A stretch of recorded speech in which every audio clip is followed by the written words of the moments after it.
Hello everyone, hope you're doing well. Today in War Thunder, it's time to talk about a little hint at maybe Operation Summer, which should be coming out soon for the year of 2019.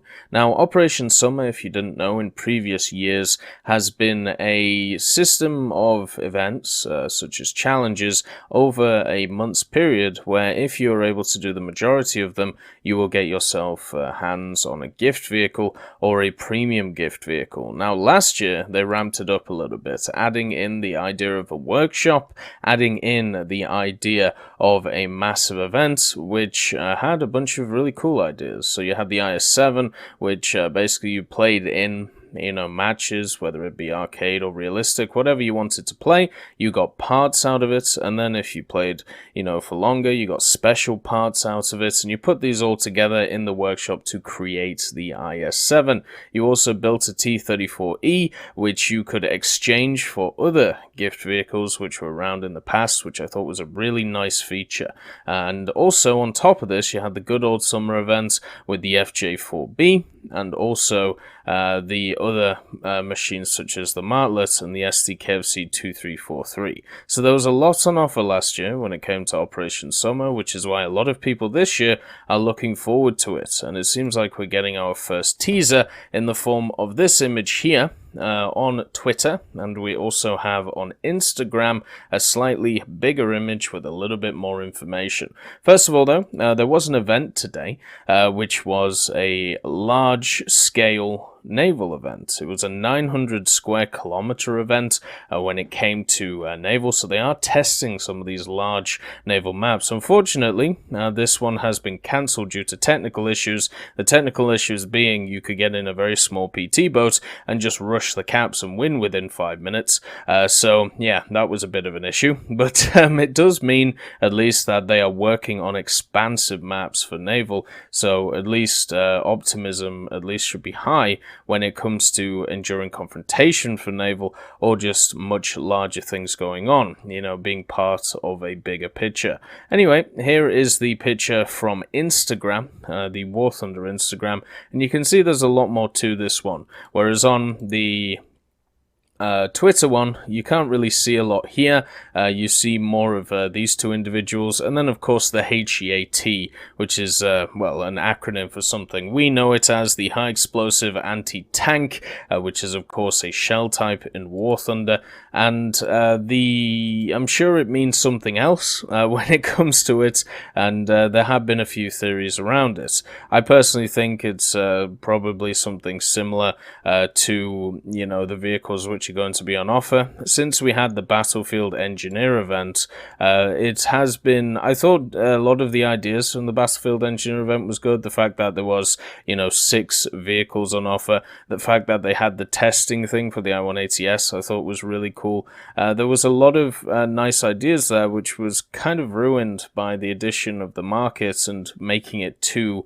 heavily enforced, basically meaning that you had to use the markets in order to get all 6 vehicles. Nowadays, if you combine the best elements of this and the best elements of the IS-7 event, I think you've got an amazing event, but I still think it would fit better as a monthly or bi-monthly thing instead of, an Operation Summer idea. But anyway, there have been some interesting theories around this, so we're going to go through them. The first one is from Tucker Carlson, who from the Tech Hub Discord, our resident Frenchman, and you can see that he believes that there is some interesting idea here, and also a ship here, maybe a tank in this position, and then in the center there is nothing. Moving on, we then have Xanthropod, who believes that, once again, there are 3 areas, but he believes that the center part is actually a plane in the center here, and a ship in this area, and a helicopter here. So no mention of a tank. Instead, we've got a helicopter, a plane, and a heli. Then we move on to Twitchy. Twitchy believes that there's a woman here, so of course he has a very astute eye. Then of course the ship, plane, and then whatever this is. And if we have a look here from Renamed Madman, he's just looked at the tank, and well, guess what? There aren't many vehicles in history, which have an incredibly long barrel which extends way over the front of the tracks in this fashion. So if you do take this as a tank, and a lot of them we already have in game, machines like the T-29, T-34, but if you have a look at this and its configuration and basically the angle that it should be at, if it's in this area, you're basically looking at two vehicles. So you got the M6A2E1, which is, of course, the M6 chassis, which has on top of it the T-29's gun, the 105mm. We talked about it in a previous video looking at the proposed ideas for Operation S.U.M.M.E.R. This would be a big bruiser vehicle, but the thing that is putting me off this, the thing that, even though I believe it would be a great vehicle for the event, we got a similar vehicle earlier in the year in the festive event, which was, of course, the T-30. Now, with the larger caliber gun, with the more armor on it, it would be kind of surprising to see another American Heavy in the same year as a gift vehicle. I would still like to see this, though, at some point, just maybe not this year. The other one, of course, is the TOG. The TOG 2, this is from WTCT Center, and you can see that the ideas from this picture definitely match up with the good old TOG 2. So, if you don't know what the TOG 2 is, it's a British heavy tank from the era of World War II. The idea was to take some of the design ideas from World War I and the interwar period, try and make them into a au nouveau design for World War II. Unfortunately, the way that battles went in World War II was completely different to World War I, making the uses of the TOG 2, or the majority of the reasons why it was built, completely irrelevant when it came to fighting in Europe. So therefore, yeah, it kind of sucks that this machine never really got off the ground in a massive way. They did make a few prototypes with either different turrets or different guns, but overall, the main issue that it had was, for its time, it was a relic. Generally, when you take ideas from 10 to 20 years ago and try and apply them today, it doesn't go so well. Moving on, we have some ideas of a ship. So we talked about here this area of the machine. Then if we look at the other, for me, when I look at this picture, it is very obvious that this is a ship. This is an island, and this is probably a tank right here. So my guess is we're going to get two vehicles. We're going to get a ship, which is Japanese, since, you have the red and white here, probably something like a Shimakaze, and then here, some kind of ground vehicle in the form of a TOG. Here I just think is an island, but I'm sure we'll see over the next few days, probably tomorrow, what it actually is. But because of the fan theories, it's always interesting. So if you combine the red and white idea and the ship, you may come up with a lot of things to do with Japan. Well, what if it's Italian? So the fact is we don't have the Italian tech tree in game right now when it comes to the ships, but the Italians did use an interesting camouflage scheme when it came to their ships. So this is the Zara. It's an Italian Royal Navy heavy cruiser. This was suggested by Red Andreas, and you can see that it has this red and white stripe on the top of it, probably to distinguish it from other ships when, planes were flying overhead. So this is also a possibility. What if we actually get the first Italian shipping game? And if it's a heavy cruiser, I mean, you've got to remember the HMS Tiger exists, the 5.7 light cruiser with the very rapid fire guns, the most modern cruiser that we have in game, or at least light cruiser that we have in game. The next idea, moving on from the ship idea, is the USS Hornet, or the CV-12. Now, this comes along if you patch two ideas together, which would be the ship and the helicopter idea. This was actually from Matrix, and you can see that it would be interesting to see carriers in game. A lot of people are really looking forward to carriers if they ever get there. I'm still struggling personally, to understand how they would fit into War Thunder, but if we get some more large-scale stuff, like we're seeing being built, maybe carriers do have a place.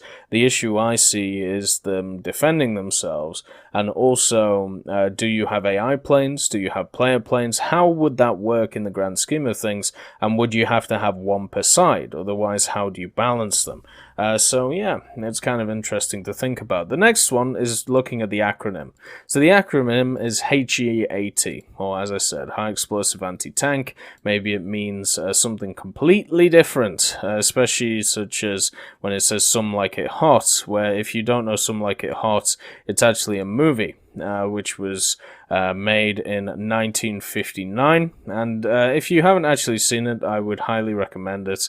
It's a black and white romantic comedy film set in 1929, and it's got Marilyn Monroe in it, alongside Tony Curtis, and of course Jack Lemmon. You can see that it's actually about some trannies, and guess what? There are two women here. Well, no, sorry. I shouldn't say trannies or transsexuals. What I should say is cross-dressers, because that's what they actually are. The basic plot of the film is you have these two individuals who are musicians, and what they do is they get a little bit loose with their cash and a little bit loose with their gambling, so they have to disappear for a while. So what they do is they decide to disguise themselves as women, and they decide to go on a trip with the Society Syncopators, I think it's how it's called, which is an all-female band in Miami. So they go on this trip, and they're able to, hide decently. But the problem is, obviously, they, fall in love with a few people, and well, they have to play the male side and play the female side. And obviously, as we see in all of these films, it always comes to an end. If you haven't watched it and you have, decent friends, or pretty you want to watch a film with, I don't know, like a girl or a dude or whatever you want to do, go and watch this. It's fun. I would put it up there with quite a lot of nice films, but a lot of people didn't go on this angle for some reason. Maybe they just didn't know about the film. But yeah, it might be worth having a look into the title, since you have these two women, and obviously a large portion of this film is two men who are cross-dressed as women to try and disguise themselves. Maybe have a look into the active camouflage idea that we see. But anyway, HEAT, as we talked about, so High Explosive Anti-Tank. There's also something which is kind of similar to this. It's a little bit of a stretch, like a lot of this is, but it's nice to think about. So astatine, and I'm sure some people say astatine. I say astatine, just because a lot of other things are very much said like that. It's a chemical element of the radioactive type. Its atomic number is 85, and it's the rarest naturally occurring element in the Earth's crust. So it's one of those which is incredibly rare, but it is around. And, this could also be another hint. The helium idea comes into here. So as you can see, the polyhalides, PDATL2, CSATL2, and TIATL2, and PBATL, are known or presumed to have been precipitated in a plasma ion. Let's just make sure. There we go. In a plasma ion source mass spectrometer, the ions ATL plus and ATBr plus and ATCl plus have been formed by introducing lighter halogen vapors in a helium-filled cell containing astatine. So you can see that helium and astatine are used together. So maybe there is something going on here. Astatine mainly is used in medicine, though, so I don't really understand where the connection is to War Thunder, but, it might be. Also, going off the helium and astatine idea, since it is HE and AT when it comes to their, I can't remember the name right now. But anyway, if we go on those ideas, the first thing that comes up is if you add both their atomic numbers together, you end up with this, which is, of course, the CL-87, or the USS Duluth, as it's known. It's a Cleveland light cruiser. It has access to a ton of guns, 4 6.6 inches, or 150, 6 dual 130s, 4 quad 40mm, 6 6 dual 40mm and 10 single 20mm. So you're talking about 16 40s plus another 12, so you have access to 28 40mm on this machine, along with a bunch of other guns. This is a heavy light cruiser, I think is the way to put it. So it wouldn't be a surprise if we get something like this, especially since the HMS Tiger came into existence in the Battlefield Engineer event, but it would be a lot of firepower going forward. But then again, we do have heavy cruisers in the game now, so we're getting to that point. The other idea is, of course, using their mass number instead of the atomic number.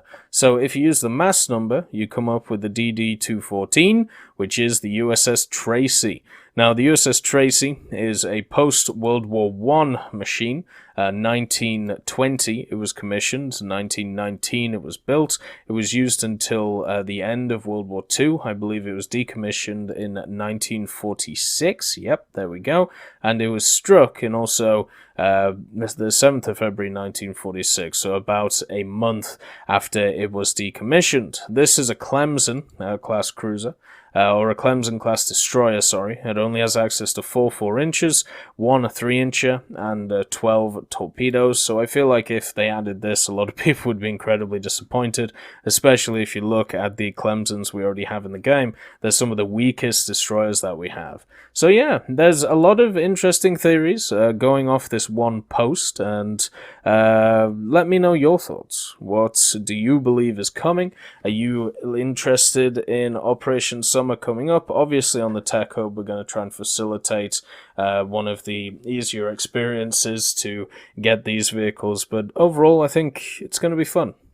You know, it always is with these styles of events. Anyway, I hope you all have a wonderful day, and I'll see you next time. I'd just like to thank Ambrosius McClellan, B. Young, Blackie, Daniel Stanton, John Ryman, Martinez, Moxie, Alobralo, Super Cacti, Grisvolk, E-Love Goat, and Seductive Trash Can for supporting the channel.